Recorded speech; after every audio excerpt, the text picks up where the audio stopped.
Dore akantu utari uzi mani. Uretse ko ushobora kujya kuri TikTok udafite internet na telefone imwe flight mode. Uzi nakubeshatse kandi mbikwereke. Manzi rero ko wamaze kumfollowinga ukantu k'agasaraba ko guteranya ugakuyemo, ubundi ako gatima wahakanze, washizeho comment, ubundi urebe ko wamaze gukanda no kuri share, ubundi mbikwereke byose uko bikorwa. Biroroshye cyane rwose. Kandi mbikwereke.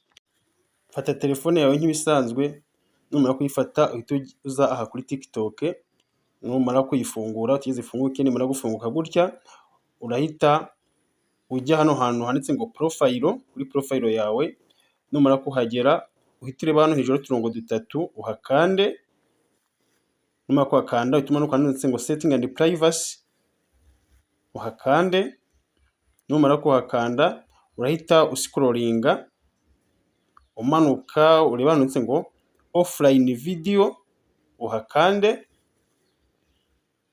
utegereze gato, numara kuhakanda birafunguka, nimara gufunguka bahita bakuzanira video ushobora kureba ziri offline 50, 100, 150, 200.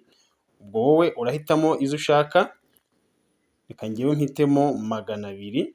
Numara guhitamo 200 rero urahita ukanda download, bahita bakubwira ko nukomeza birakoresha amayinite cyangwa se megabytes zawe ubikandeho, numara gukandaho ubundi video 200 ziratangira kwidownloadinga, ubundi hano hatangiye kugira ngo you are watching offline video. Nuvuga ngo kano kanya tuvugana turi kureba video ziri offline, niyo nta internet dufite twaba tuzireba. Guys, dore nguko rero uko bareba video kuri TikTok badafite internet.